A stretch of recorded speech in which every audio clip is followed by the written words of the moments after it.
Assalamualaikum warahmatullahi wabarakatuh. Selamat berjumpa kembali di podcast Network Universitas Islam Jakarta. Saya Nur Aida selaku pembawa acara pada diskusi kali ini dan akan membahas tentang kebijakan transportasi. Tentunya diskusi pada siang hari ini akan dibawakan oleh narasumber yang kompeten dan mereka atau beliau adalah alumni dari Fakultas Hukum Universitas Islam Jakarta tahun 1982 dan beliau pernah atau sudah menjabat sebagai Kepala Biro Hukum dan Kerjasama Luar Negeri Kementerian Perhubungan pada tahun 2008 sampai 2014, staf ahli Menteri Bidang Hukum dan Reformasi Birokrasi tahun 2014 sampai 2018, PLT Dirjen Perhubungan 2015 sampai 2017, Kepala Badan Litbang Perhubungan 2018 sampai 2020, Kepala Badan Kebijakan Transportasi tahun 2020 sampai 2022, Kepala Badan Pengelolaan Transportasi Jabodetabek 2022 sampai sekarang ini, dan analis kebijakan ahli utama 2023 sampai sekarang. Dan kita sambut Dr. Umar Haris SH MHMSI. Selamat datang Bang. Apa kabar nih Bang ya? Baik.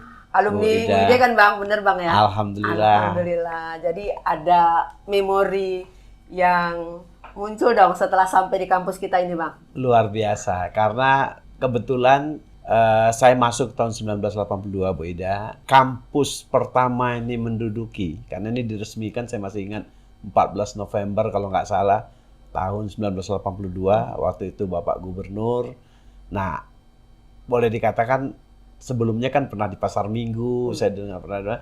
Nah, ini angkatan saya yang pertama duduk di Hutan Kayu ini kalau ya. Tapi nggak pernah di Yamin ya? Nggak pernah jalan? Tidak. Oh nggak ya? Langsung ke Yaminnya kalau minta dispensasi gitu ya? untuk ujian. Aduh, sampai minta dispensasi nih. Iya. Karena udah dengar bahwa kampus-kampus UIJ itu di Profesor Muhammad Yamin nomor 57, pernah di Pasar Minggu. Tapi saya alhamdulillah ditakdirkan yang angkatan saya itu pertama langsung tahun di sini. 1982 di kampus ini. Alhamdulillah ya Bang ya. Alhamdulillah. Kalau saya 83 Bang. Berarti kita, Bu Ida 83. Saya alhamdulillah secara terus-menerus pertama masuk pagi. Oh gitu. Kan ada pagi, Ya, ada sore. ya, Kalau kawan-kawan kita yang sudah bekerja, saya karena murni dari SMA masuk, tapi di perjalanan karena ada tuntutan kebutuhan, insya Allah alhamdulillah pas tingkat 3 saya pindah ke sore. Atau tingkat 4 tuh kita semua di sore kan kalau nggak salah. Karena saya paginya bekerja. Ini nih Bang, jadi kita coba untuk memberikan semacam informasi gitu ya kepada mahasiswa atau mungkin para milenial ya, bagaimana kebijakan-kebijakan transportasi yang kalau saya lihat itu transportasi cukup berkembang ya. Apalagi ada LRT, kemudian juga sekarang sudah MRT. mau diluncurkan ya kereta cepat ya kan. Nah, ini yang mungkin menjadi motivasi kami untuk membahas tentang kebijakan transportasi. Kan tiba-tiba ada satu kebijakan transportasi nih Bang.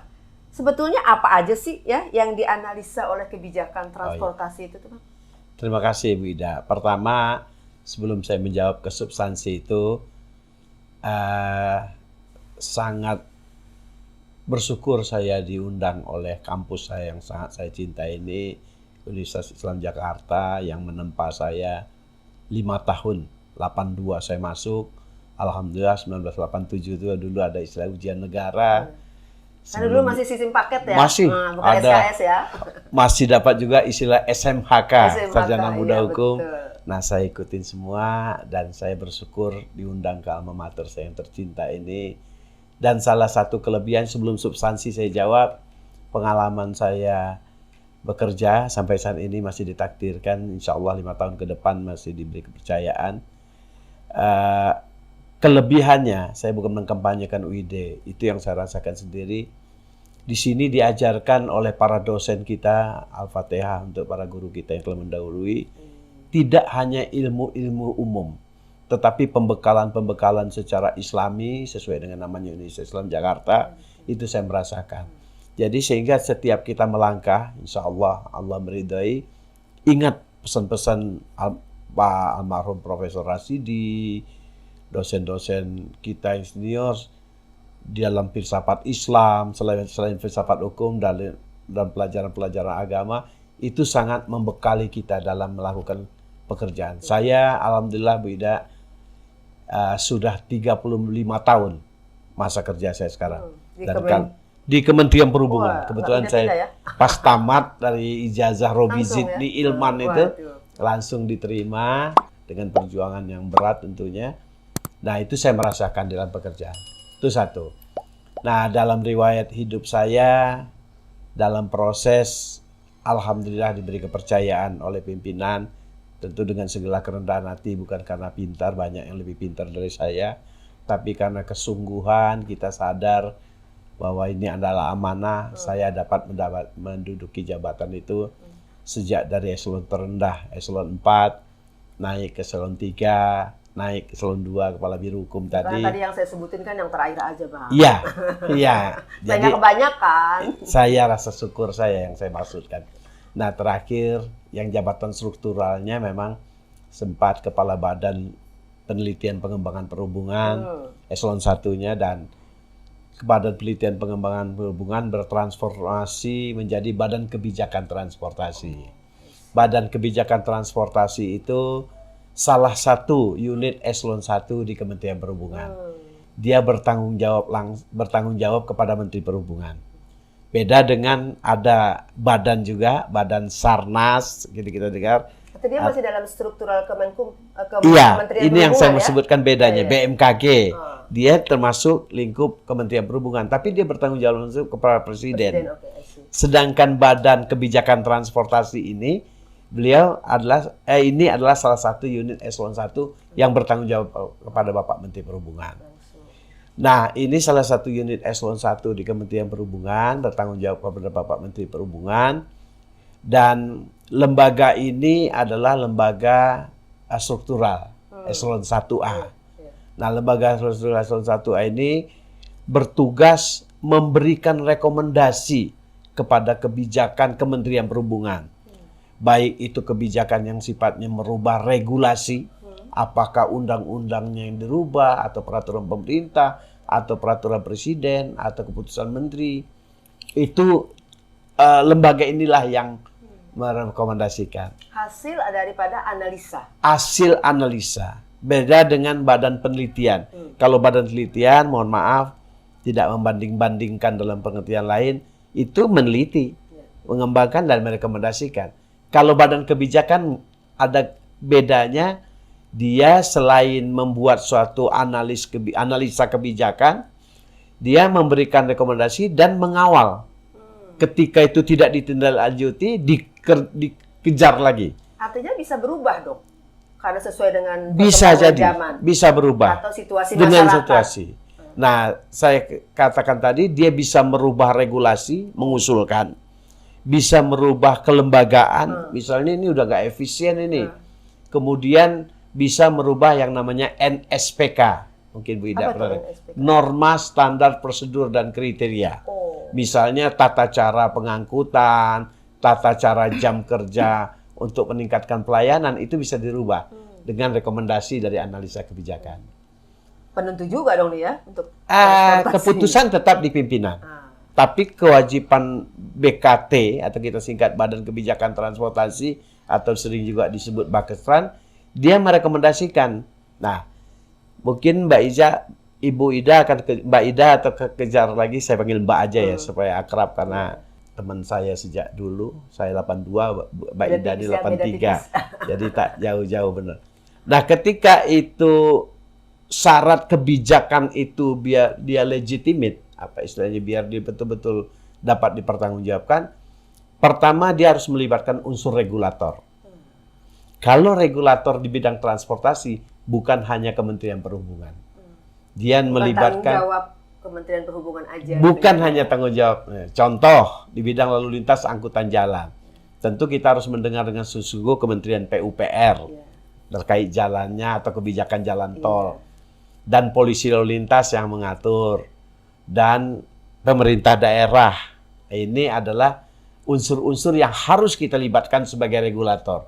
Dan sudah sejak arahan Bapak Presiden sampai Pak Menteri Perhubungan, prinsip sekarang itu tidak lagi ego sektoral.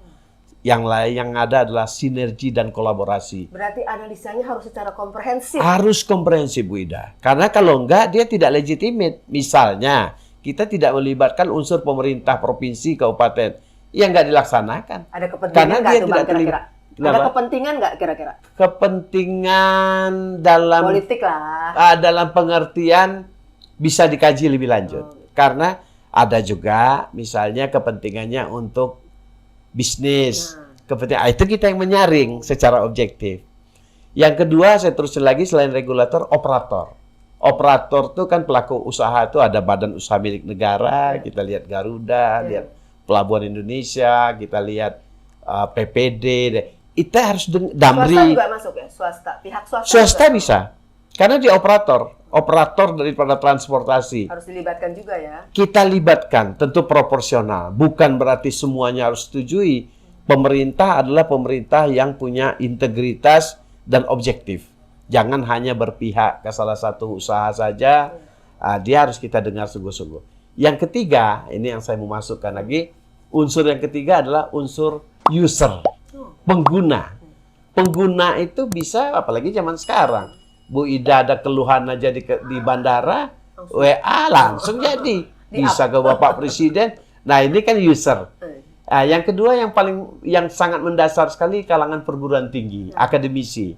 Jadi selain regulator, operator, dan usernya itu adalah perguruan tinggi, kita harus melibatkan. Apa perannya, Bang? Kenapa, Bu? Perannya apa perguruan tinggi? Di dalam suatu kebijakan yang kita akan rekomendasikan, kita angkat itu melalui FGD.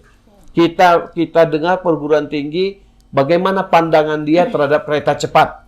Bagaimana pandangan dia terhadap mengatasi kemacetan di Jakarta. Itu tak cukup hanya regulator dan operator. User antara lain. Ada kalau kita dengar Yayasan Lembaga Konsumen.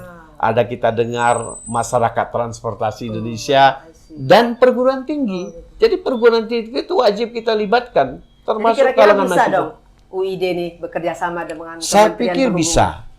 Bukan saya pikir lagi, harus bisa. Harus bisa. Karena dia bagian dari user, bagian dari sistem yang harus ada.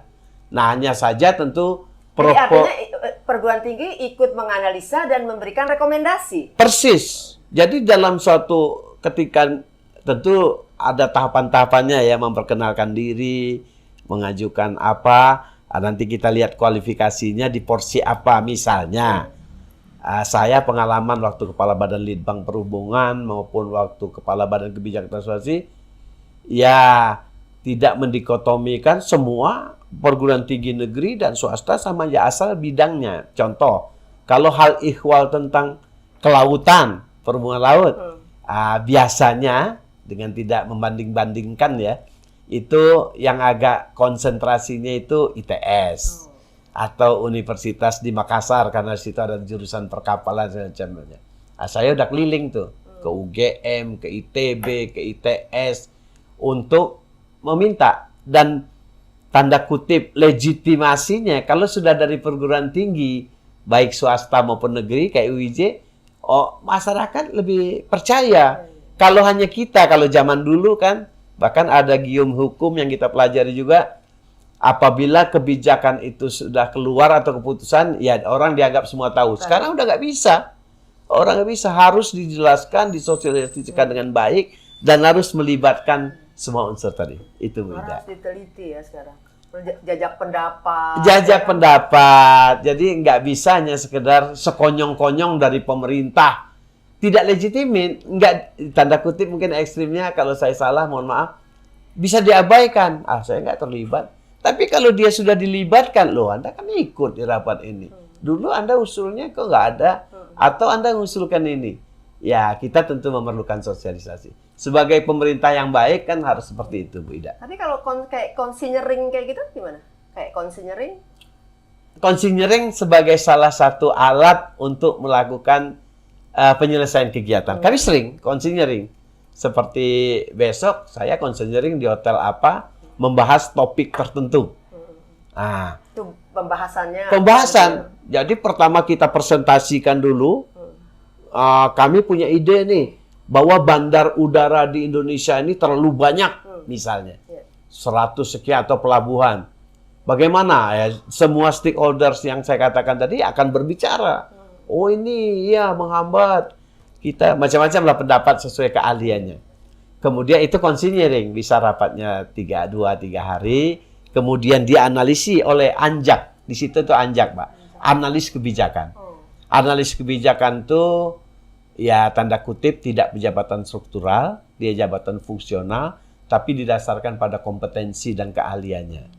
Kalau peran legislator sendiri di mana tuh, Bang?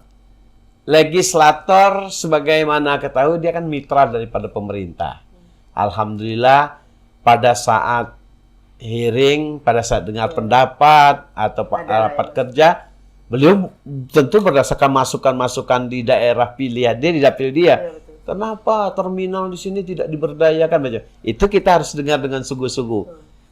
Karena persetujuan anggaran, persetujuan apa kan dari anggota Dewan yang terhormat.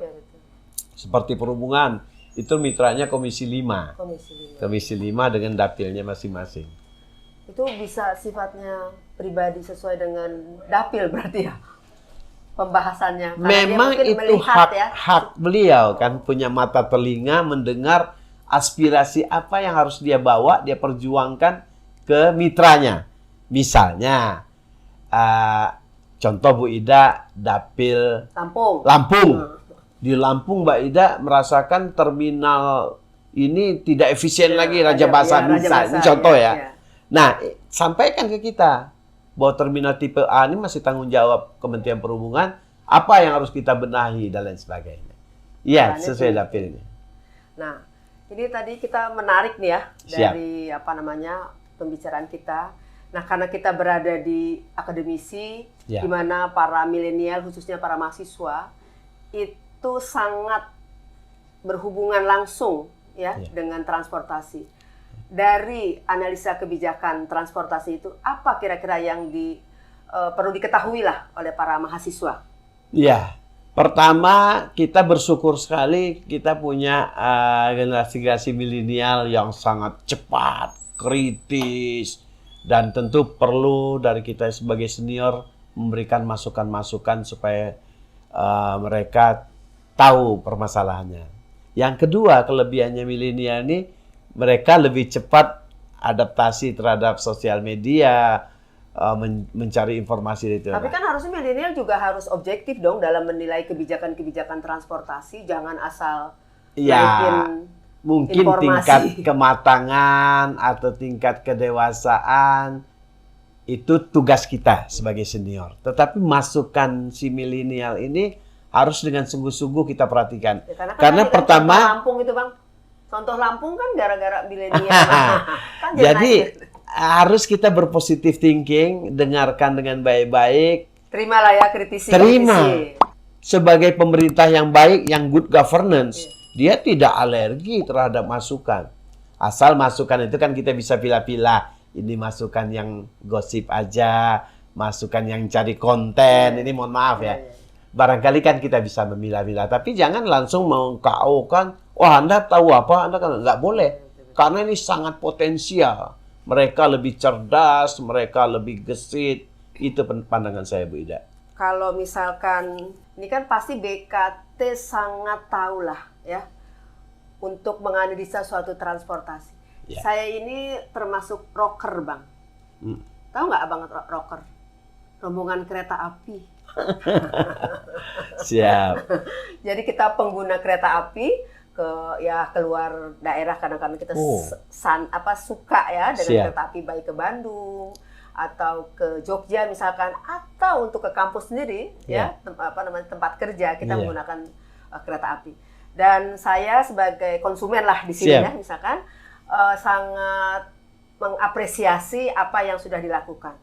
Cuma nih Bang, ya ketika terjadi perpindahan dari jalur jalur perpindahannya lah gitu Iya. ya. Itu tangganya tuh kurang Bang, sehingga jadi terjadi desakan-desakan gitu Siap, loh. siap. Apalagi pada jam-jam sibuk. Ya. Ya barangkali Barangnya. melalui Abang lah ya, Iya. bisa dianalisa begitu ya. Iya.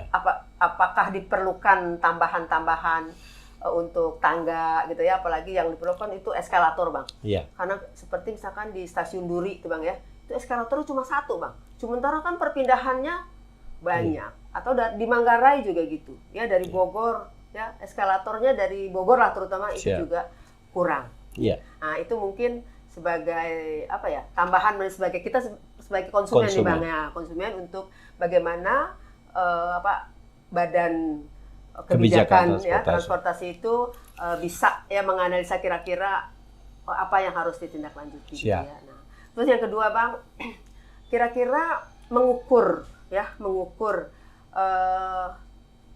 apakah itu transportasinya, apakah itu fasilitasnya, antara fasilitas dengan kebutuhan konsumen itu seperti apa ya Bang? Iya. Makasih Bu Ida. Pertama, masukan yang sangat berharga tadi akan jadi catatan saya selaku analis kebijakan ahli utama menyampaikan ke para pihak atau menjadi topik itu saya insya Allah akan berjanji karena itu tanggung jawab. Yang kedua, ada hal-hal yang memang lebih menjadi kebijakan teknis, itu ada di Direktorat Jenderal Perkeretaapian. Mereka olah dengan seperangkat, bukan seperangkat alat sholat ya, dengan seperangkat birokrasi yang ada, tukang ngatur ini, tukang ini. Yang ketiga, itu ada hal-hal yang tugas daripada operator. Katakanlah operator kita ada PT Kereta Api Indonesia, ada KCIC, itu kita akan menyampaikan kalau ada hal-hal yang seperti itu. Nah, yang berikutnya mereka juga harus mematuhi suatu standar yang namanya NSPK, saya katakan, norma standar prosedur kriteria, dan kita juga sebagai regulator baik Kementerian Perhubungan maupun Direktorat Jenderal Kereta Api membuat yang namanya SPM. SPM itu standar pelayanan minimal. Jadi kalau misalnya ini harus tangganya 2, penumpangnya banyak, kok tangganya 1, itu regulator akan menegur. Dirjen Kereta Api akan menegur operator, Anda nggak cukup, Anda kan pungut uang di sana. Nah, ini kan akuntabilitasnya. Jadi dengan demikian, masukan sangat berharga. Kita lihat apakah ini karena bukan kasuistis ya, apakah ini sifat sementara dalam masa-masa pembangunan, karena kan selagi rame-ramenya pembangunan. Mudah-mudahan sementara Bang. Mudah-mudahan sementara. Ya, tapi kalau memang standar, animo masyarakat yang cukup saya tinggi setuju. Dan ya? bukan hanya sekedar, kan standar, saya lupa di awal tadi, bahwa KPI, Key Performance Indicator, berhasil tidaknya transportasi, apakah itu kereta api atau pelabuhan, itu adalah selamat, aman, nyaman. Dan itu dibuat melalui standar pelayanan minimal, melalui NSPK, melalui regulasi. Jadi kalau standar selamat itu kayak apa? Kalau kaki orang bakal mohon maaf jatuh, nanti kan berarti kewajiban regulator untuk ngecek itu bagaimana ini. Yang kedua standar selamat aman. Aman enggak? Kenapa kalau kita naik? Selamat aman. Nyaman. Nyaman tuh ada proporsionalnya, ini bercanda ya, jangan bukan jok ya. Nyaman misal. Lah Anda cuma bayar cepek kok, bukan bayar cuma 6.000 ya. Jadi maksudnya tentu ada standar. Misalnya kita naik bisnis. Mbak Ida kan suka naik bisnis di pesawat. Tentu beda dengan kami yang ekonomi di belakang. Akhirnya saya naiknya kereta bandara Bang, kalau dari Tangerang. Hidangannya ini. Itu adalah selamat. Tapi itu dibuat melalui SPM, standar pelayanan minimal. Nah, yang pertanyaan kedua, apakah kebutuhan berapa dengan prasarana yang tersedia? Itu sudah ada standar-standarnya. Ketika penumpangnya segini, ketika angkutan lebaran, maka prasarana yang disediakan wajib harus memenuhi. Karena prinsip selamat, aman, dan nyaman tadi. Nggak bisa dipaksa-paksain. Dan akuntabilitas itu akan selalu diperiksa oleh aparat. Kalau internal kita ada yang namanya Inspektorat Jenderal. Yang sekarang terjadi sekarang ini udah cukup aman apa enggak? Kayaknya kita belum aman dan nyaman deh Bang sebagai konsumen. Relatif. Tapi mengarah ke sana ada. Kalau memuaskan sekali, tentu ada yang proses. Kadang-kadang kita harus lihat kasusnya, Bu Ida. Bukan pembelaan ya. Apakah dia masalah kayak Manggarai? Saya udah pernah cek waktu kepala BPTJ itu.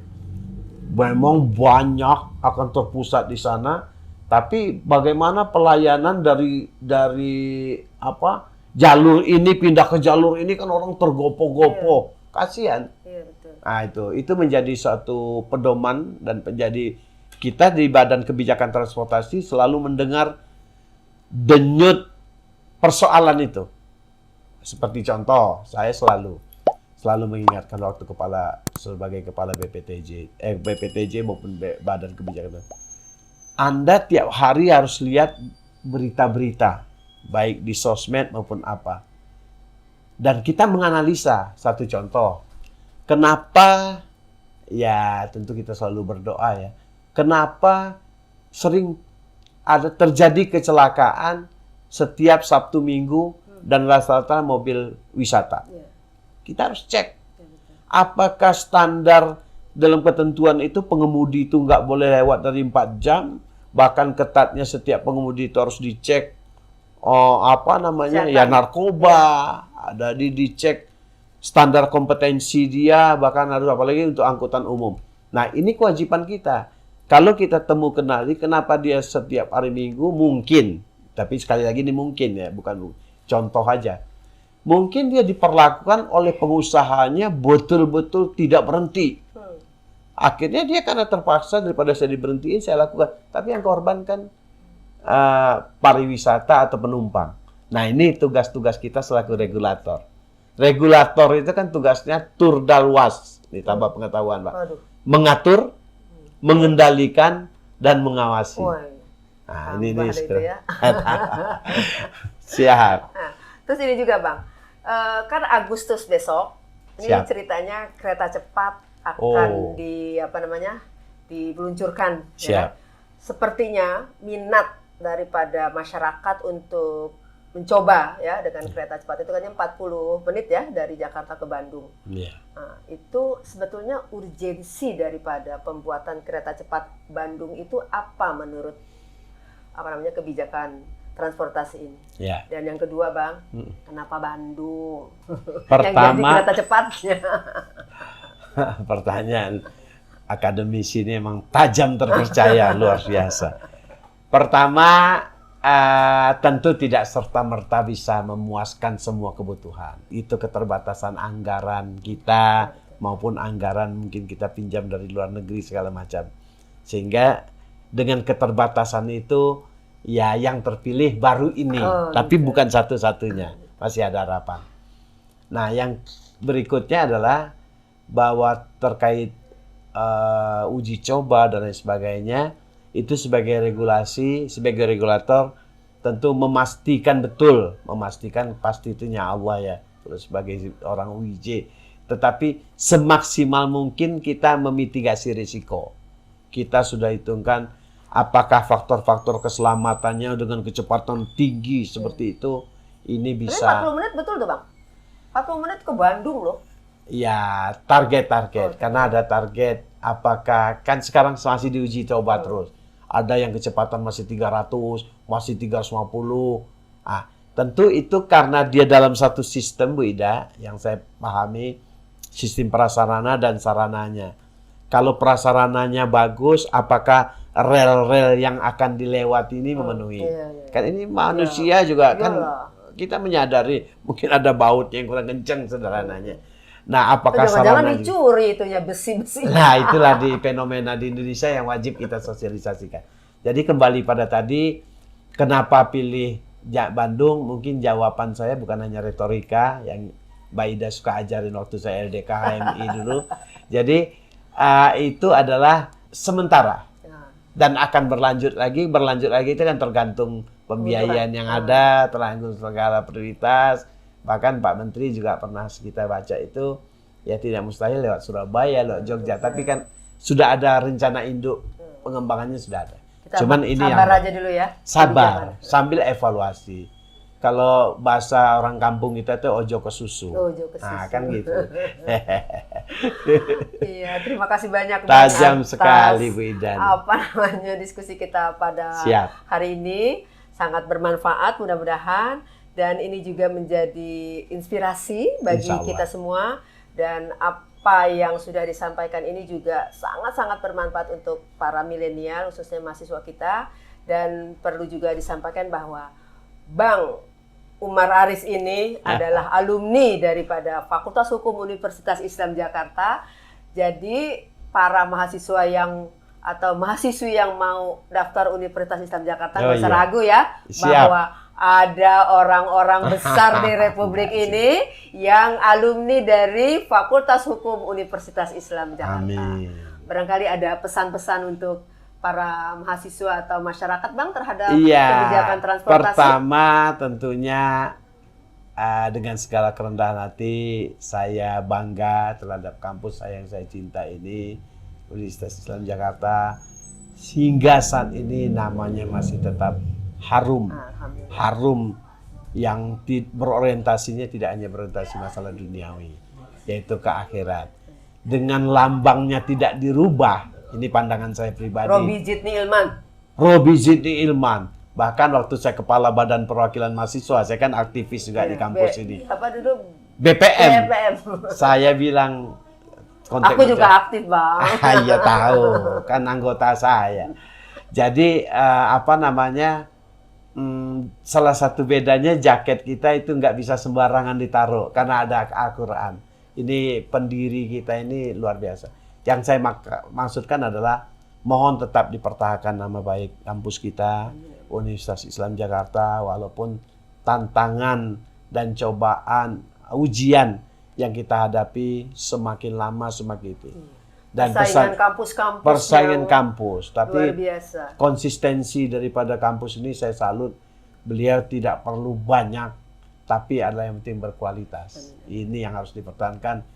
Ingat pesan-pesan Pak Rasidi, almarhum, dan dosen-dosen kita yang telah mendahului kita, pesan moral itu. Jadi saya bisa pahami juga kenapa kita tidak terlalu berlomba-lomba, itu justru menjaga kualitas. Jadi pesan saya selamat, termasuk Ibu Ida yang berpartisipasi mengajar di sini, teruskan perjuangan dan misi daripada kampus. Saya pikir itu. Dan terakhir, ternyata dengan prinsip kita tentu kerja keras, tentu pandai-pandai adaptasi, ini tidak kalah. Modal kita dari WIJ, saya terus terang, saya bersyukur dan bangga dengan segala kerendahan hati. Saya bilang saya S1 dari WIJ. Yang di depan saya, yang pimpinan-pimpinan saya itu dengan tidak membanding-banding ya dari ITB, dari ITS, dari UGM, kalah kualitasnya ya. Ya, dengan segala kerendahan hati, alhamdulillah bisa ngikutin lah. Bisa mengikuti dan bisa dipercaya. Yang paling penting amanah itu. Saya tambahan saja, saya diberi kesempatan pendidikan penjenjangan itu sejak untuk eselon 4 itu SPALA saya udah ikuti, untuk eselon 3-nya SPAMA, untuk eselon 2-nya SPAMEN, untuk eselon 1-nya PIM 1, dan terakhir memberi kesempatan Lemhanas. Lemhanas itu khusus reguler angkatan atau PPRA. Jadi ternyata yang alumni UIJ juga bisa ngikutin juga. Dan jabatan karena itu amanah, karena sekedar tambahan untuk motivasi adik-adik sekalian, Anda jangan minder, Anda jangan tidak percaya diri, yang penting kalau ada niat insya Allah. Seperti contoh, bisa juga bersaing, sehat, karena kita dilandasi oleh itikat baik. Itu saya rasakan, dan saya testimoni ini alhamdulillah saya bisa buktikan. Bukan sempat, mengalami juga saya eselon tertinggi di lembaga itu walaupun nggak ada apa-apanya di mata. Tapi saya ternyata bisa juga jadi eselon 1A yang paling tertinggi. Kepala Biro Hukum itu waktu umur masih muda sekali saya sudah dipercaya. Tapi modalnya itu suatu prestasi yang luar biasa. Iya, prestasi juga juga luar biasa lah. Tapi alhamdulillah kalau kita sungguh-sungguh, apa yang tidak bisa dihasilkan. Asal serius. Dan terakhir saya yang lupa tadi, bahwa prinsip untuk adik-adik sekalian, para mahasiswa, mahasiswi, prinsip dasarnya tadi, tapi yang paling penting adalah untuk memaju itu adalah prinsip knowledge, ilmu pengetahuan tuh jangan pernah puas. Kita dapat dari S1 dari sini, ya jangan hanya puas dengan itu. Itu pengalaman saya juga kuliah di IJ, alhamdulillah boleh dicek. Jangan hanya dapat di bangku kuliah tidak aja. cukup. Ya. Kalau bahkan kalau boleh nambah dikit lagi ya. Boleh, boleh. Saya pengalaman dulu, guru-guru kita, kamu baca buku ini, pengantar. Bila perlu kita buka daftar kepustakaannya di buku itu, buku yang terkait itu kita cari. Karena itu baru intisarinya. Ini pandangan saya pribadi paling. Kemudian skill. Skill itu teknik berkomunikasi. Itu biasanya kita peroleh di organisasi. Bagaimana berkomunikasi hebat kayak Bu Ida sekarang ini. Dengan senyumnya aja kita luluh gitu kan. Yang ketiga, yang terakhir sekali adalah attitude. Karena attitude mata rupiah, mata uang yang paling laku. Sekarang tambah nggak Bang? Ada akhlak Bang. Nah, apakah itu bagian dari attitude? Saya nggak tahu. Karena kalau attitude-nya udah curang, culas, mohon maaf kalau bahasanya kasar ya, tidak jujur, tuh alamat nggak akan maju. Saya pikir itu. Saya terima kasih. Mohon maaf kalau ada hal-hal yang kurang berkenan. Saya akhiri dengan Assalamualaikum warahmatullahi wabarakatuh. Terima kasih Bang Umar Haris atas informasi dan sosialisasi terhadap kebijakan transportasi di Indonesia. Dan demikian podcast kita kali ini. Mudah-mudahan ada manfaatnya. Silahkan tonton terus dan berikan like serta komennya. Saya akhiri. Wabillahi taufiq wal hidayah. Wassalamualaikum warahmatullahi wabarakatuh.